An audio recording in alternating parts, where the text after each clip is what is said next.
Adam marched through the summer heat, sweat beaded on his brow. He had accepted another quest out in the boonies. That meant a long trudge out there. It couldn't be helped. That was the adventurer's life. Still, he was angry about it. These were stupid quests. Way below his current skill level. A waste of his time. Unbeknownst to him, a figure lurked in the nearby river. She watched him, judged, and thought. She stepped from the water to reveal her flowing gown. Instantly, Adam spun and drew his weapon. Welcome to Mythical Phylogeny Adventures. I'm your guide, Jason.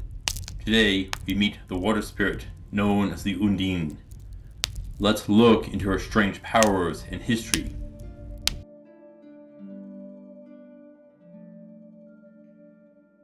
The Undine come from European mythology, though they appear in several novels and stories. Their roots go back to ancient Greece and the Nereids, the sea-dwelling nymphs which attended to Poseidon. Over time, they grew and changed. They are viewed as similar to many merfolk, but this group tends to be found in fresh water rather than salt water. Described as beautiful with pale skin, eyes are either blue or green. They wear long flowing gowns. Occasionally, they are said to have fins and mermaid tails, but that is rare. More commonly, they have gills on their neck, which they can breathe water through. Now, they have no soul, but are able to acquire one by marrying a human man. But if he ever proves unfaithful, the Undine will die, or be forced to return to the water. Some say that he must never offend her in the presence of water. Marriage with a human shortens the Undine's lifespan. The children born to Undine from a human father will possess a human soul.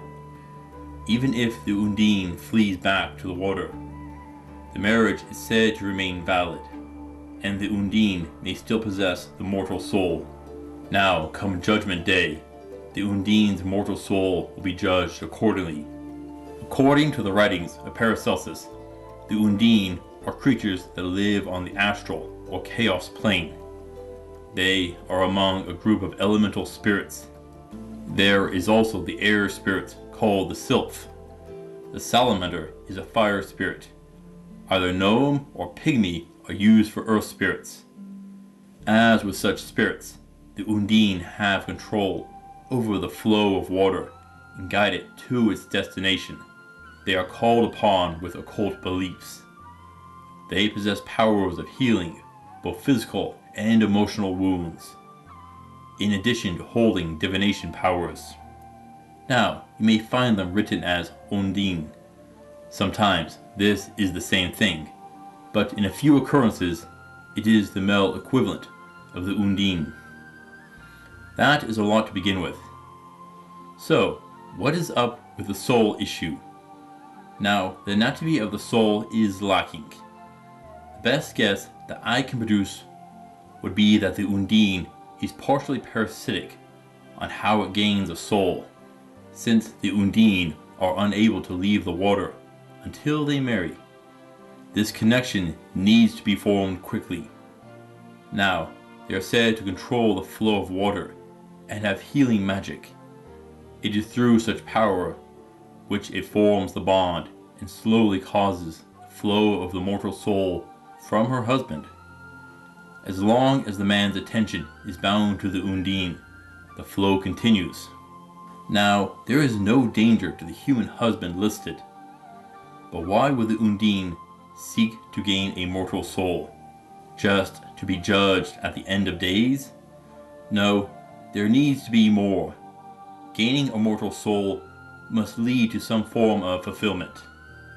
Could the lack of a mortal soul leave them empty and numb to the world? By gaining a mortal soul, can they appreciate the beauty of the world? We need to talk about the gill locations. They are on the neck, and that is a bad location. Gills are used for air exchange. But isn't that similar to a nose? Yes and no. A nose is meant for air intake. It is the lungs and surrounding muscles to move the air. It brings air to the lungs, where there is a passive exchange of oxygen and carbon dioxide. But gills work by passing water over them. This uses muscles to move the water and promote the exchange of gases. For fish, their gills are located right by their heart. The same with lungs. This is ideal for pumping blood. If gills are located on the neck, it means the blood is going to be harder to pump. Only about 20% of the total blood volume passes through the neck. That means the rest of the blood is more difficult. Ideally, you want the gills located by the heart, on the chest area. In addition, there aren't enough muscles in the neck to properly pump the blood. Most of the neck is used to support the head. So, to produce muscles for the gills, it would bulk up the neck substantially. So, could we make the neck muscles pull double duty? Support the head and run the gills? No. The head isn't as stable as the chest with the ribs. That means the head will move with every breath, and breathing would be difficult when moving. Adding ribs would offer stability, but would require the extra muscles too. Moving the gills to the chest would make more sense. That would allow the lung muscles to help the gills. The lungs aren't useful in the water, and gills are useless out of the water. So there is nothing wrong with making the muscles do both. Potentially, the gill location is an issue. On the side of the chest, the arms would interfere with water flow. The back has two thicker muscles. That would mean the front of the chest. But if Undine have breasts, that would also get in the way. Unless the gills are located above the breasts. Ideally, a smaller breast would work better regardless of water flow.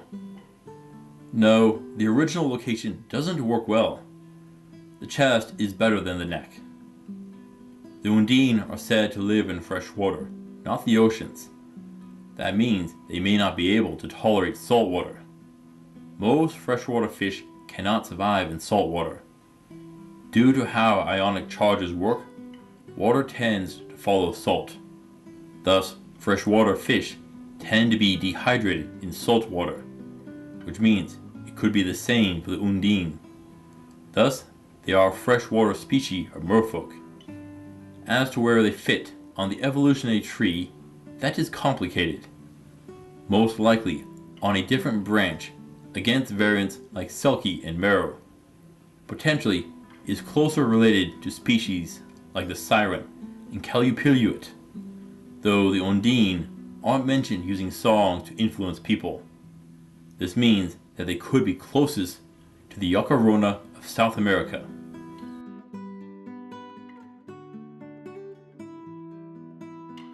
In battle, the Undine relies on its water powers.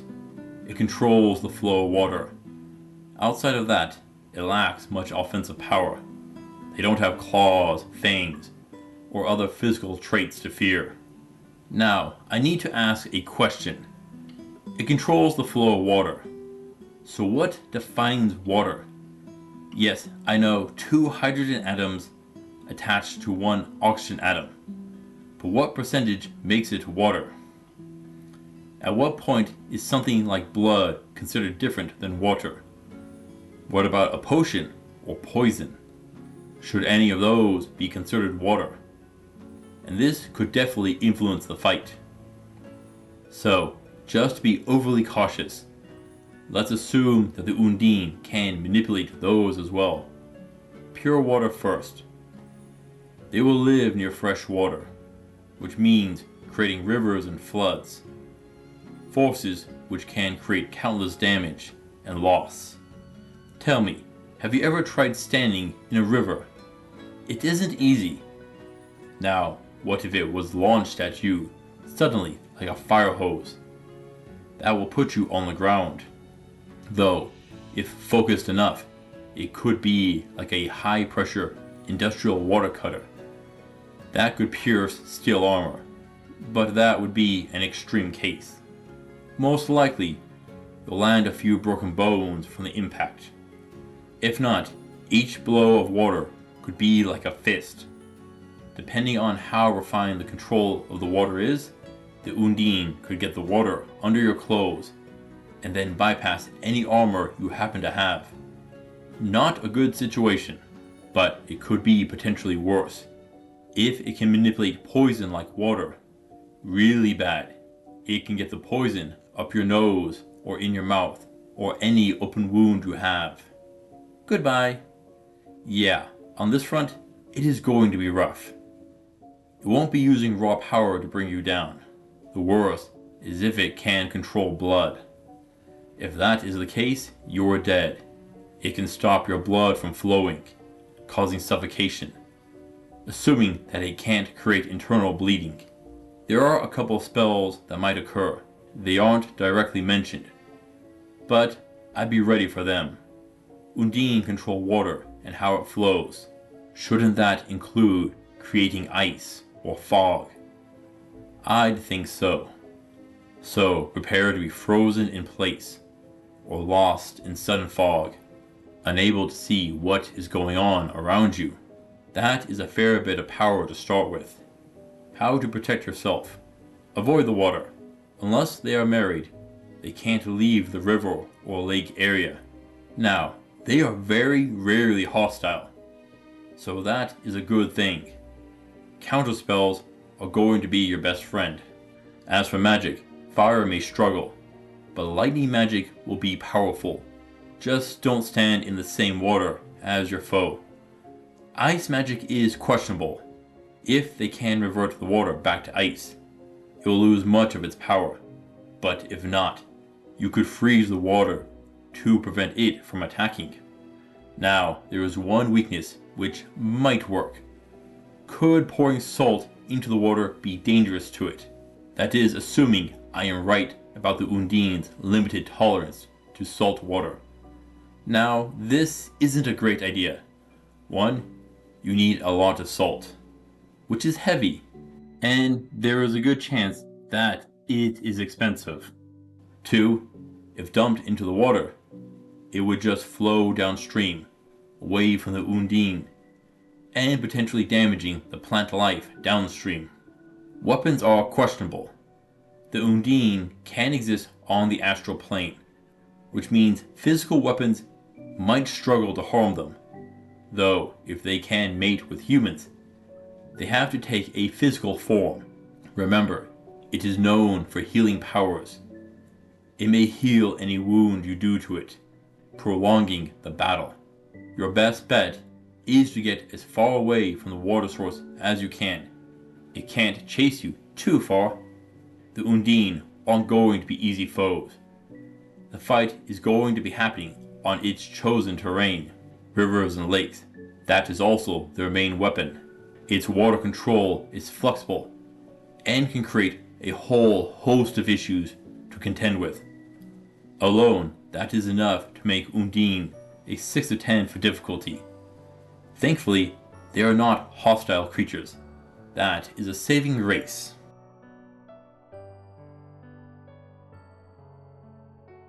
Undine aren't hostile. Most interactions are benevolent. They heal the wounded, both body and mind. Fatigue, nightmares, and curses are all things that they can help with. If you're looking for a place to set up camp for your party, the Undine's Lake may be it. After a day of battle and questing, the Undine may come to restore you, though it may seek to marry one of your party members. Is it worth it? Getting an Undine as a wife? They do gain a mortal soul via marriage, so possibly there is some draining of your strength? How much is a question. It doesn't seem like that much. Yet you will gain a loyal wife, so long as you remain faithful. At home, her magic may come to your aid after a long day of work. come home and get a hug, and wash away all the stress of the day in an instant. Nice and refreshed. So, it comes down to if you are ready to get married, if you want an Undine as your wife. Overall, this is a mythical creature which you would want to meet. She can offer powerful support and guidance. And all of this isn't taking into account how she has the power of divination, which can aid you when lost. Yes, they are powerful allies.